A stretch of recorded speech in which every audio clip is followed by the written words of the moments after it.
வணக்கம் மக்களே.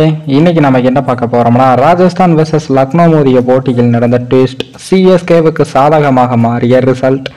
அதாவது இன்றைக்கு தினம் நடைபெற்ற ஐபிஎல் 44வது லீக் போட்டியில் ராஜஸ்தான் மற்றும் லக்னோ அணிகள் மோதியது. இந்த போட்டியில் ராஜஸ்தான் அணி டாஸை வென்று முதலில் பவுலிங்கையும் தேர்வு செஞ்சாங்க.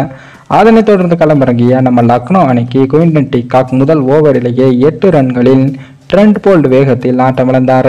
அப்போது வந்த மார்க் ஸ்டோனிஸ் அவர்கள் அடுத்த ஓவரிலேயே சந்தீப் சர்மா வேகத்தில் டக் அவுட் ஆனார்.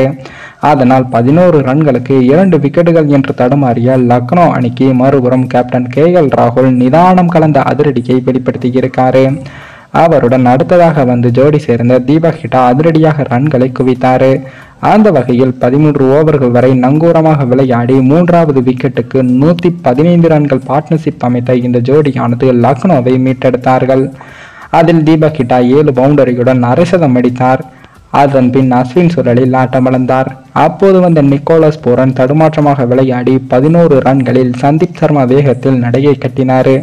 இருப்பினும் மறுபுறம் 31 பந்துகளில் 50 ரன்கள் அடித்து கிளாசன் அவர்கள் இன்னிங்ஸ் விளையாடிய கேப்டன் KL ராகுல் 8 பவுண்டரி 2 சிக்ஸருடன் 76 ரன்களை குவித்து ஆட்டமிழந்தார். இந்த 76 ரன்களையும் சேர்த்து ஐபிஎல் தொடரில் துவக்க வீரராக KL ராகுல் அவர்கள் 94 இன்னிங்ஸில் 4000 ரன்களையும் கடந்து இருக்காரு. தொடர்ந்து நடைபெற்ற போட்டியில் ஆயுஷ் பதோனி 18 ரன்கள், குருணால் பாண்டியா 15 ரன்கள் அடித்து ஓரளவு நல்ல பினிஷிங்கை கொடுத்தார்கள். அதனால் 20 ஓவர்களில் லக்னோ அணியானது 196 ரன்களுக்கு 5 விக்கெட்டுகளை இழந்தது. அதன் பின் களமிறங்கிய ராஜஸ்தான் அணியானது அதிரடியாக விளையாடி இந்த போட்டியில் அபார வெற்றியையும் பெற்றுள்ளது.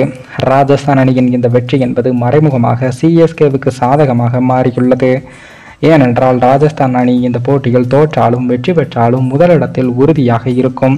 ஆனால் லக்னோ அணியானது இந்த போட்டியில் வெற்றி பெற்றிருந்தால் கண்டிப்பாக 2வது இடத்துக்குத்தான் சென்று இருக்கும். இதனால் இந்த லீக் சுற்று போட்டிகளின் கடைசி கட்டத்தில் இருக்கும் பொழுது கீழே உள்ள அணிகளுக்கு பிரச்சனை ஏற்படும். அதுவும் சிஎஸ்கேவுக்கு பிரச்சனையாக வந்து இருக்கும். ஆனால் அப்படி எதுவும் நடக்காமல் ராஜஸ்தான் அணியின் வெற்றியானது சிஎஸ்கேவை மறைமுகமாக காப்பாற்றியுள்ளது. மேலும் இந்த வீடியோ ஏதோ ஒரு விதத்தில் உங்களுக்கு பிடித்திருக்கும் என்று நினைக்கிறேன். நம்ம சேனலுக்கு புதிதாக வீடியோ பார்க்கிறீர்கள் என்றால் மறக்காமல் சப்ஸ்கிரைபர் செய்துவிட்டு பாருங்கள். இன்னொரு வீடியோவில் சந்திக்கும் வரை நான் உங்கள் தமிழ்.